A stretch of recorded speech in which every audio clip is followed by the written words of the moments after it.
मैं हूं क्रांति प्रिया, आप देख रहे हैं खबर भारत और इस बार हम स्टूडियो से नहीं बल्कि बात कर रहे हैं ग्राउंड रिपोर्टिंग के साथ। जी हाँ, लाइव जुड़े हुए इस वक्त आप मेरे साथ। और खबर भारत की टीम दरअसल आई हुई है संत हिरदा रामनगर, बैरागढ़ में आता है, आप तो जानते होंगे, शिरकत भी की होगी कई बार। तो यहाँ पर जितने भी प्रत्याशी हैं उसमें से सबसे पहले हम जिन लोगों से बात करने वाले हैं वो निर्दलीय प्रत्याशी हैं। हर बार वादे किए जाते हैं, हर बार दावे किए जाते हैं, मूलभूत सुविधाओं की बात की जाती है, जनता की परेशानियों को दूर करने की बात की जाती है। इस बार जो प्रत्याशी हैं वो शायद पूरे कमर कसकर बैठे हुए हैं कि अगर उनको मौका मिलेगा तो वो समस्या को जड़ से खत्म करके रहेंगे। तो चलिए बात करेंगे उन प्रत्याशियों से भी और उनको सपोर्ट करने वाले लोगों से भी, क्योंकि सपोर्ट करने वाला वही होता है जो शायद अंधा विश्वास करता होगा अपने प्रत्याशी पर, उन्हें पहले से जानता होगा, शायद उन्हें पूरा विश्वास होगा कि अगर इन तक हमारी समस्याएं पहुंचेंगी, हमारे वार्ड की, हमारे जोन की समस्याएं पहुंचेंगी, क्योंकि जोन 1 में हम इस वक्त खड़े हुए हैं और ये सारे ही लोग जोन 1 का प्रतिनिधित्व करते हैं। तो शायद वो प्रत्याशी उनकी समस्याओं को खत्म करे, समझे। तो चलिए बात करेंगे, सबसे पहले हम प्रत्याशियों से बात करेंगे और फिर उसके साथ जो सपोर्टर हैं उनसे भी बात करेंगे और कुछ लोग ऐसे भी हैं जो अपनी समस्याओं को बयां करेंगे। उस जोन में जो मूलभूत समस्याएं कौन सी है, एक समस्या का जिक्र तो थोड़ी देर पहले हमारे बीच में हो ही रहा था कैमरे में आने से पहले।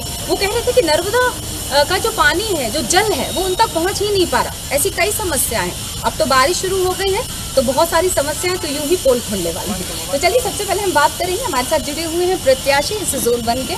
बहुत बहुत स्वागत है सर। मेरा नाम कन्हैयालाल विश्रानी, मैं संत नगर कपड़ा आश्रम का अध्यक्ष भी हूँ और संत नगर की युवा टीम जिनका प्रतिनिधित्व मैं करता हूँ। हमारे यहाँ मानिक स्पोर्ट क्लब है, बोरबन क्लब है, हिरदाराम क्लब है, हमारी 5-6 टीमें युवा टीमें हैं। उस ग्राउंड को हम 25 साल से संवार के बैठे हैं और वही टीम आज चुनाव में उनके साथ में सपोर्ट में यहाँ खड़ा हूँ।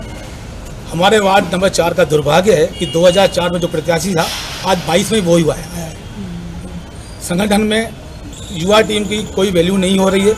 युवा जो जितने बच्चे हैं, युवा जो साथी हमारे हैं जो संगठन में काम करना चाह रहे हैं, पार्टी में काम करना चाह रहे हैं, उनको दरकिनार करके 2004 जो चुनाव लड़ चुका है, 5 चुनाव, उसको 2 बार टिकट दिया गया है। इसका युवा वर्ग को बहुत विरोध है और पूरी युवा टीम एक टांग पे खड़ी हुई है और संत नगर में वार्ड 4 बदलाव चाह रही है। बिल्कुल, बहुत सही बात है। परिवर्तन संसार का नियम है, किसी ना किसी को तो पहल करनी पड़ेगी। हमेशा ये बात हम सुनते आए थे, शायद आपने भी सुनी होगी कि अगर सही लोग मैदान में नहीं उतरे ना तो गलत लोग शासन करने लग जाएंगे। चलिए अगले प्रत्याशी से मिलते हैं और जानते हैं कि वो किस लक्ष्य के साथ आगे बढ़ रहे हैं और लोगों के बीच में जाते हैं किन वादों और दावों के साथ। नहीं, मेरा नाम हरीश बिनवानी है। मैं 22 साल से भारतीय जनता पार्टी से जुड़ा हुआ हूँ, लेकिन इस बार पार्टी युवाओं को चाहती है और पार्टी ने भी यही निर्णय लिया था जो जिस वार्ड में रहता है और जो 50 के अंदर हो उसी को ही दिया जाएगा। लेकिन पार्टी ने हमारे साथ अच्छा नहीं किया है। मैं नहीं, जनता चुनाव लड़ रही है, भाजपा का एक कार्यकर्ता चुनाव लड़ रहा है। ये एक बात खास थी जो सोचने पर भी मजबूर करती है और हमने सुनी उनकी बात कि दरअसल जो प्रत्याशी हैं वो युवा वर्ग को ज़्यादा जोर दे रहे हैं। युवा प्रधान हम देश में रह रहे हैं, हमारे माननीय प्रधानमंत्री की भी अगर हम बात करना चाहें या इस वक्त देश में जो बयार चल रही है उसकी भी बात करना चाहें तो युवाओं को ज़्यादा जोर दिया जा रहा है, यानी अब युवा खुलकर बोल रहा है।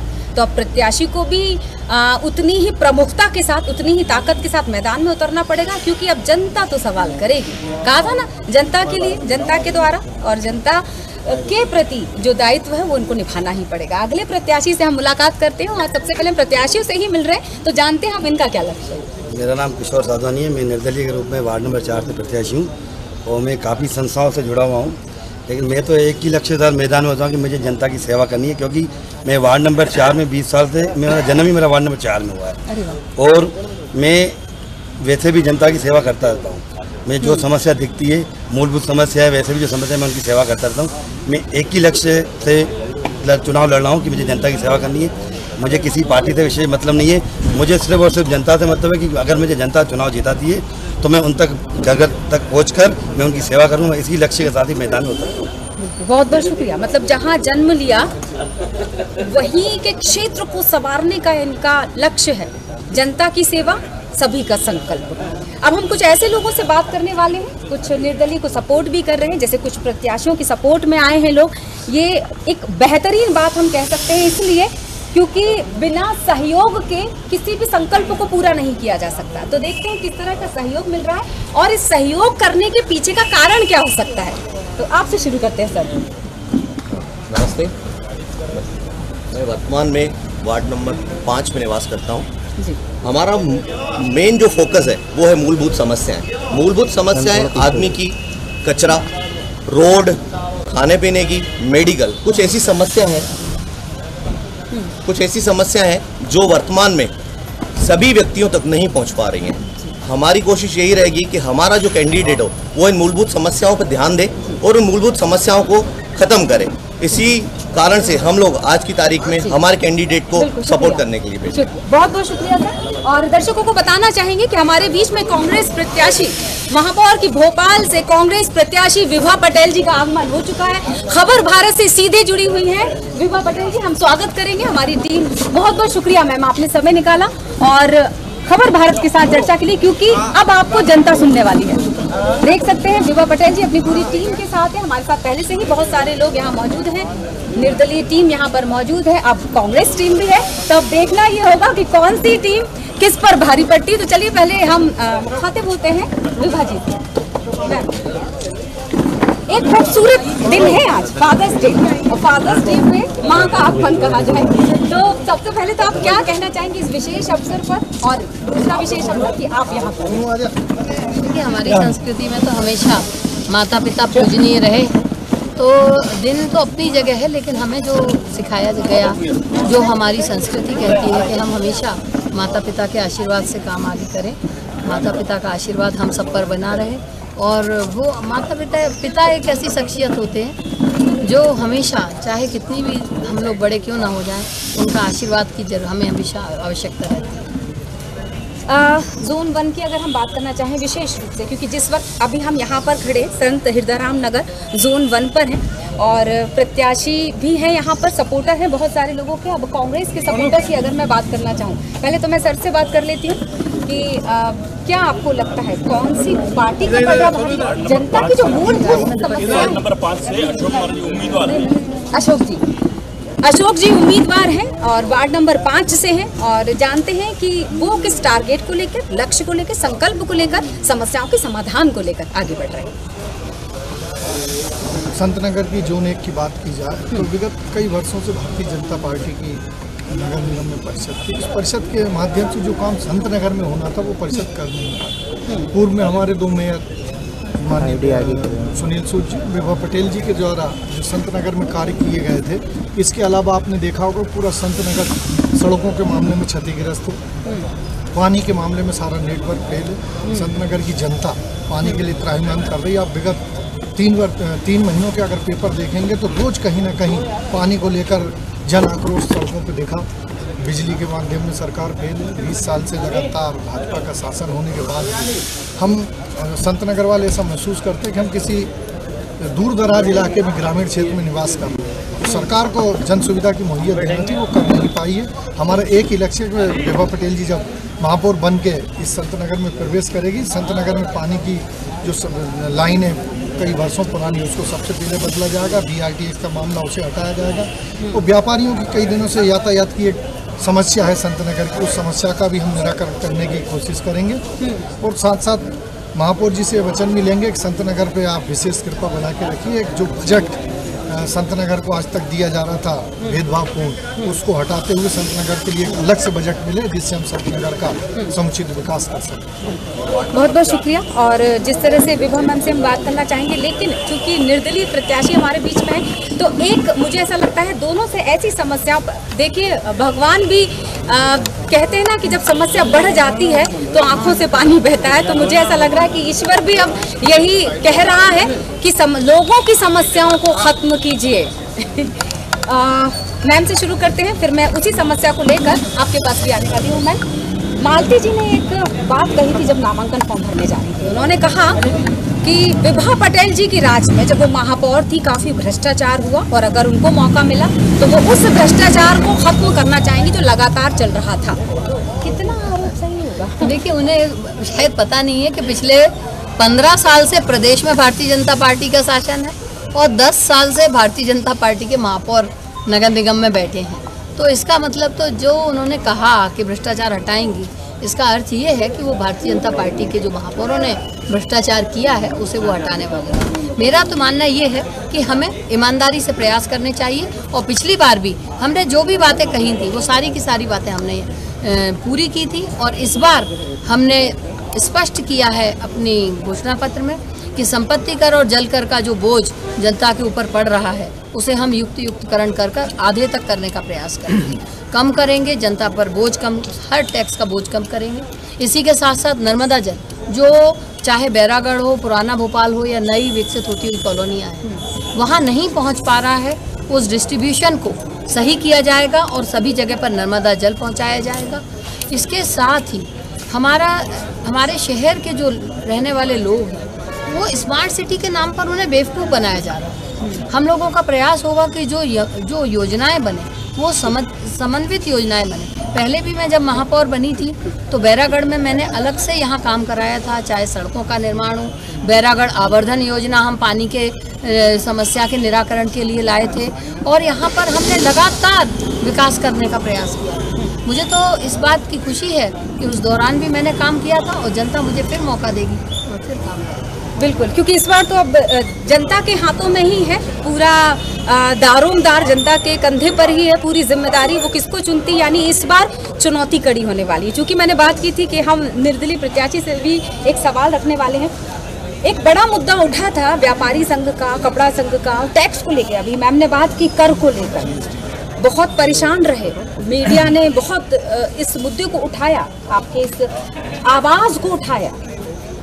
अब वो आवाज़ दब न जाए, आपकी समस्या खत्म करना जिम्मेदारी प्रत्याशी की बनेगी। शायद वो विश्वास आपको दिलाना होगा, जो आपके सपोर्टर है उनके विश्वास को बचाना, और नए लोग आपके साथ जुड़े, उसके लिए कुछ ऐसा आश्वासन जिसको आप पूरा भी करें सब कुछ में आने के बाद, जब आप पद में आते हैं। मैं व्यापारी संघ को तो यही बोलना चाहूँगा, हम लोगों ने जीएसटी का विरोध किया था, लेकिन वो हमारी बात रखी गई और जीएसटी जो बढ़ना था वो नहीं बढ़ा। मैं वार्ड 4 की बात करना चाह रहा हूँ। अभी मैं वार्ड 4 में हमारे दोनों प्रत्याशी जो 2004 में या 2008-9 में चुनाव लड़ चुके हैं, दोनों पार्टी के, आज फिर वो हमको थोपे जा रहे हैं। युवा टीम इसका विरोध कर रही है। कोई 2004 का पार्षद अभी वाइस पार्षद हो रहा है, किसकी वाइफ 2009 में पार्षद बनी, चुनाव हारी है पार्षद की कांग्रेस से, आज वो प्रत्याशी पार्षद बन रहा है। तो युवा टीम में कुछ सोचा नहीं जा रहा है। आज 61 साल का भाजपा का प्रत्याशी हमारा चुनाव लड़ रहा है, वैसे ही ये पोषण कांग्रेस के अंदर है। तो युवा का टीम हो गई, उनका कोई प्रत्याशी नहीं है। समस्या शहर की बहुत है, रास्ते खराब हैं, रोड खराब है, पानी की समस्या है, बिजली की समस्या है, नालियाँ गंदी है, नालियाँ बह रही है, पार्क खराब है, हमारे पार्क नहीं बन रहे हैं।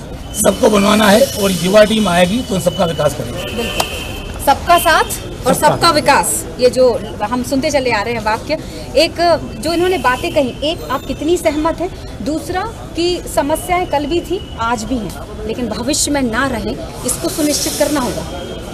देखिए जो बातें हैं मुझे समझ में नहीं आता। सोनू जवान ही है, यदि यंग लोगों की बात कर रहे हैं, देखिए ऐसा नहीं। 4 नंबर वार्ड की बात की। देखिए मैं सीधी बात ये करना चाहती हूँ कि आज हमारी काम करने की इच्छा शक्ति होनी चाहिए, और इच्छा शक्ति के दम पर ही काम करते हैं। पहले भी जब नगर निगम का बजट इतना कम होता था, 100 करोड़ लगभग मुश्किल से पहुँच पाता था, उस दौरान हमने यहाँ पे योजनाएं लेकर आए। हमने ट्रांसपोर्ट नगर का विकास किया था, जबकि नगर निगम में राशि बहुत कम होती थी।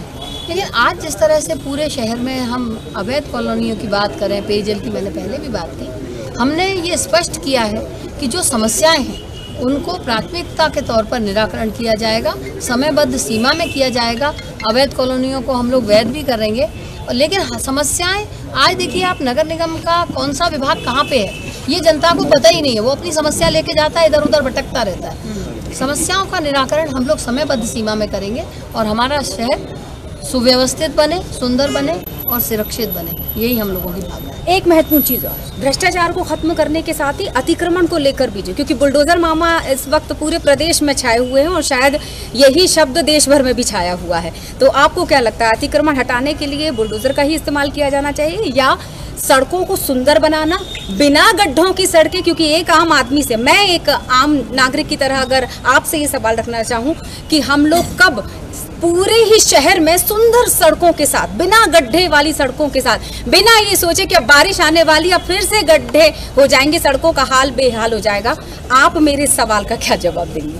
देखिए, सड़कें तो पूरी भोपाल शहर की सड़कें जर्जर हो चुकी हैं और भोपाल में हम लोग सड़कें तभी बनते देखते हैं जब कोई राष्ट्रीय स्तर का नेता आता है। मेरा तो मानना है कि जो सड़कें हमारी हैं उनको अच्छा होना चाहिए, उनकी सबसे पहले तो गुणवत्ता अच्छी होनी चाहिए ताकि खराब ना हो।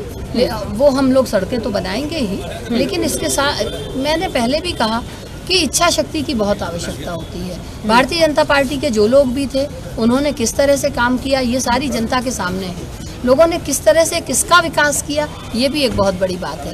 कांग्रेस का हमेशा से मानना रहा है कि आम व्यक्ति को सुविधाएं मिलनी चाहिए, आम व्यक्ति की दिक्कतों का निराकरण होना चाहिए और कांग्रेस पार्टी वही करेगी। एक महत्वपूर्ण सवाल और, क्योंकि मालती जी 2 बार पार्षद का चुनाव हार चुकी है, बीजेपी ने एक ऐसे प्रत्याशी पर दांव लगाया जिसकी शायद शख्सियत आपके मुकाबले में थोड़ा कम रहा है, वो सितारा चमकता हुआ, लेकिन आप पहले महापौर बनकर अपने आप को साबित कर चुकी हैं अपने कार्यकाल में। आपको लगता है कि इस बार टक्कर हो भी सकती है या फिर एक तरफा जीत वाला आत्मविश्वास?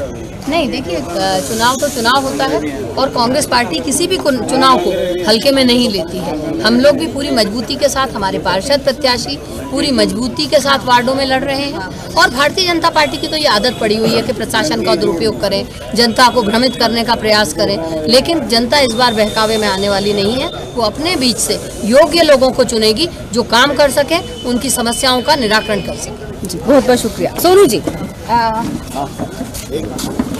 जैसा कि सोनू जी का जिक्र किया गया था, युवा प्रत्याशी, देखते हैं उन पे क्या टारगेट है। पार्षद का एक काम होता है मूलभूत सुविधाएं देना। एक आम नागरिक के घर के पानी न इकट्ठा हो, उसकी स्ट्रीट लाइट चालू हो, कचरा ना हो, बस पार्षद का एक मूलभूत सुविधा यही काम है और वो पार्षदों लोगों को यही सुविधाएं देते रहे जिससे लोगों का काम हो, लोग नाराजगी ना हो, साफ सफाई टाइम से हो, घर के बाहर स्ट्रीट लाइट्स चालू हो, घर के आगे गंदगी ना हो और लोगों की सेवा में लगा रहे। धन्यवाद। जो आपने जिन समस्याओं का जिक्र किया है, जब आप प्रत्याशी नहीं थे इन समस्याओं से जूझते ही होंगे, क्योंकि हम गवाह हैं सब, तभी तो आपने ठाना है कि अब आप इन समस्याओं को खुद खत्म करेंगे चुनाव में उतरकर। क्या पहल की थी? आवाज उठाते थे, लोगों तक अपनी बात को पहुंचाते थे? बिल्कुल, हम घरों पे दस्तक देते थे।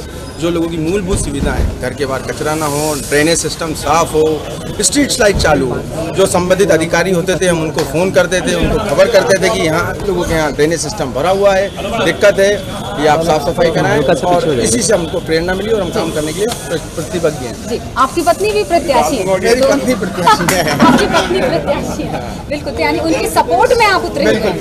क्या कहना चाहेंगे? क्या उनमें खूबी आपको लगता है कि महिला ही व्यवस्था को संभाल सकती है? क्या यही कारण रहा? ये रहा कि मैडम मेरा वार्ड महिला हो गई, इसलिए उनको प्रत्याशी बनाना पड़ा। काम तो मैं इसमें बीच में रोकना चाहूंगी, सिर्फ इसलिए क्योंकि वार्ड महिला है, इसलिए महिला प्रत्याशी को आपने मतलब अपनी पत्नी को उतारा है, बजाय ये बोलने के मतलब देखिए आपने यहीं पर ही शुरू कर दिया है दंगल कि महिला में है ताकत, महिला में है वो गुण कि वो समस्याओं का समाधान कर सकती है। मुझे लगता है कि ये आपकी जीत का मंत्र बन सकता है, बजाय ये बोलना कि वो महिला वर्ग है, महिला वार्ड है, इसलिए आपने उन्हें उतारा। नहीं, वो आएंगी, जनता के बीच में जाएंगी, सेवा करेंगी, मौका देंगे। आप लोग अगर जनता मौका देगी तो जरूर सेवा करके इस काम सीखेंगी और जनता की सेवा करेंगे और एक अच्छा जनप्रतिनिधि बन के दिखाएंगे। बहुत बहुत शुक्रिया, शुभकामनाएं भी। चलिए अब हम बात करेंगे, कांग्रेस से बात हो गई, निर्दलीय बात होगी, अभी हम कुछ और बातें भी करने वाले हैं। अब हम बीजेपी से हमारे साथ सर जुड़ चुके हैं, हम उनका परिचय भी लेंगे और उनसे भी जानेंगे कि दरअसल उनका क्या टारगेट है, क्या एम है और किस संकल्प के साथ जनता की सेवा करने के लिए मैदान में उतरने वाले हैं। आपको शायद ये पता ही नहीं हो कि मैं प्रत्याशी नहीं हूँ। आपका सवाल ही गलत है कि मैं प्रत्याशी नहीं हूँ। मैं भारतीय जनता पार्टी का जिले का उपाध्यक्ष हूँ और निश्चित रूप से हमारे जो भी प्रत्याशी मैदान में है वो सब ऐतिहासिक विजय प्राप्त करेंगे।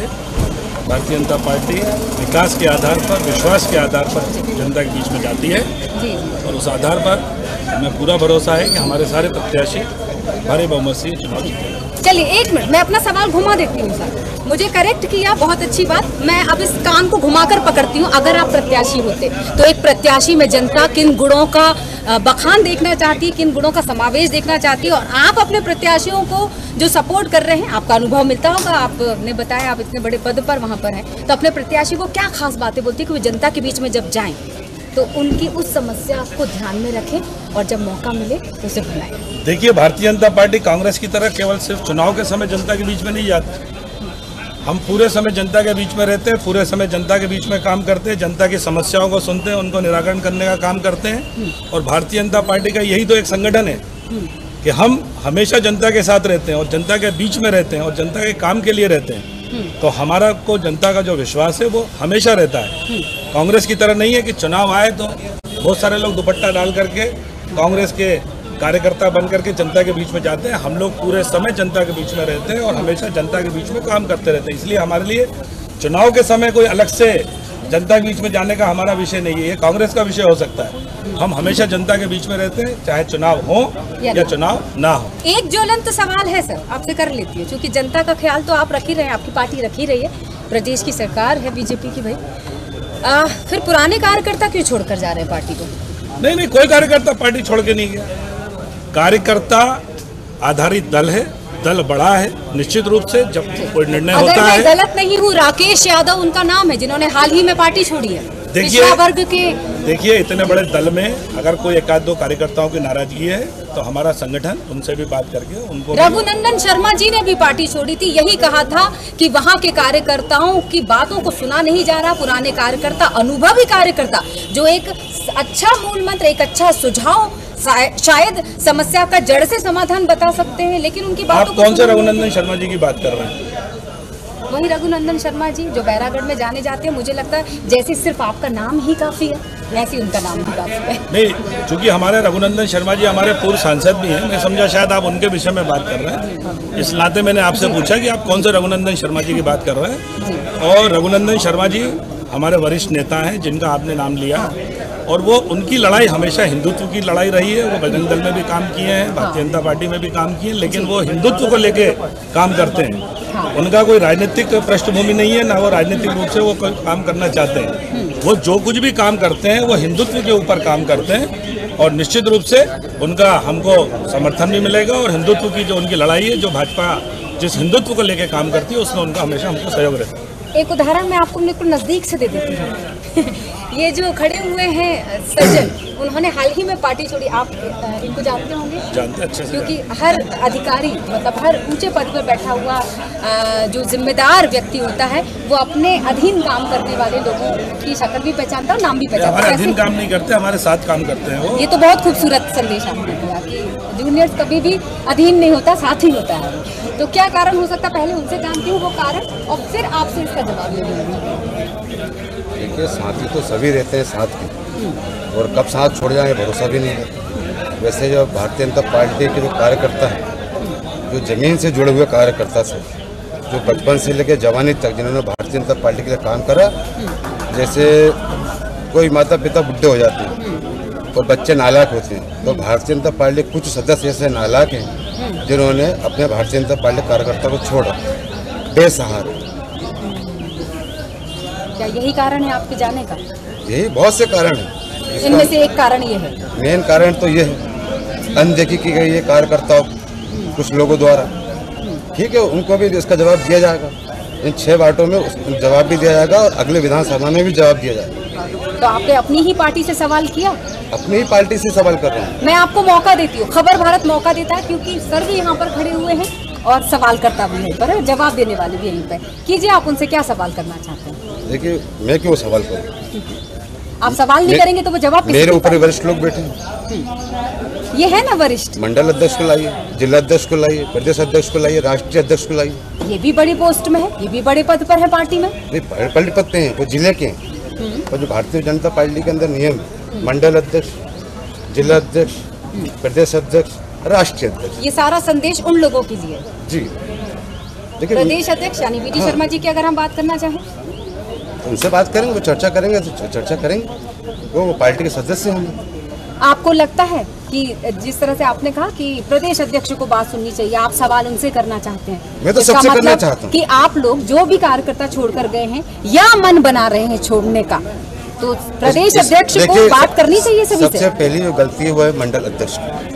अगर मंडल अध्यक्ष चाटुकार ना हो तो मंडल बहुत अच्छा चल सकता है, नियम अनुशासन के अनुसार चल सकता है। पर किसी के घेराव में अगर मंडल चले तो वो मंडल भ्रष्ट भी हो सकता है और नालायक भी हो सकता है और बेशर्म भी हो सकता है। चलिए हम जवाब ले लेते हैं इनसे फिलहाल तो, कि साथ है मगर साथी नहीं।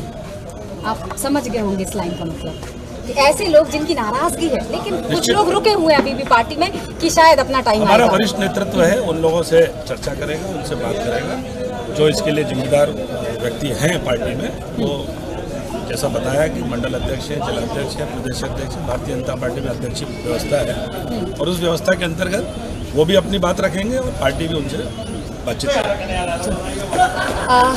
ये थे बीजेपी की टीम जिनसे हम बात कर रहे थे, और कुछ कार्यकर्ता ऐसे जिनके अंदर नाराजगी भी थी। हमारे पास निर्दलीय देख सकते हैं, वहाँ पर नज़ारा, बहुत सारे लोग हैं, निर्दलीय भी हैं, कुछ ऐसे लोग भी हैं जो अपनी समस्याओं को रखना चाहते हैं। ये एक ऐसा माहौल है जहाँ निर्णय लेने, समस्याओं के समाधान पर चर्चा करने के साथ ही पार्टी अलग अलग हो सकते हैं। हम देख सकते हैं निर्दलीय भी साथ में खड़े हैं, बीजेपी के लोग भी साथ में खड़े हैं, कुछ कांग्रेस के लोग भी हैं। शायद इनकी जंग केवल मैदान में नजर आती है, बाकी तो वो हम सब एक हैं। तो जिस तरह से आपने देखा, हमने विभा पटेल जी से बात की, महापौर की प्रत्याशी है कांग्रेस की तरफ से। हमने बीजेपी की टीम से भी बात की, हमारे साथ जिला मंत्री मौजूद थे, और हमने निर्दलीय प्रत्याशियों से भी बात की। सबने अपने अपने लक्ष्य रख लिए, सबने अपना अपना संकल्प ले लिया, सबने तय कर लिया है कि हम जनता का दिल जीतेंगे। फिलहाल तो हम संत हृदयराम नगर से हमने शुरुआत की है इस चुनावी चौपाल की, जहां हम लगभग रोजाना मिलने वाले हैं आपसे, और हम बताएंगे कि लोग क्या सोच रहे हैं, जनता क्या सोच रही है, और क्या इस बार जनता दो जो मुख्य पार्टियां हैं उनको हटाते हुए क्या निर्दलीय को मौका देगी, क्या कांग्रेस वापस आएगी, या बीजेपी के ही किसी प्रत्याशी को जिताने के लिए लोग उनका साथ दे रहे हैं। अभी तो वक्त ही बताएगा, शायद हम बताएंगे, क्योंकि इस बार दारोमदार जनता के ऊपर है ना। फिलहाल के लिए चुनावी चौपाल में इतना ही। जुड़े रहिए खबर भारत के साथ। क्रांति प्रिया को यही दीजिए इजाजत। नमस्कार।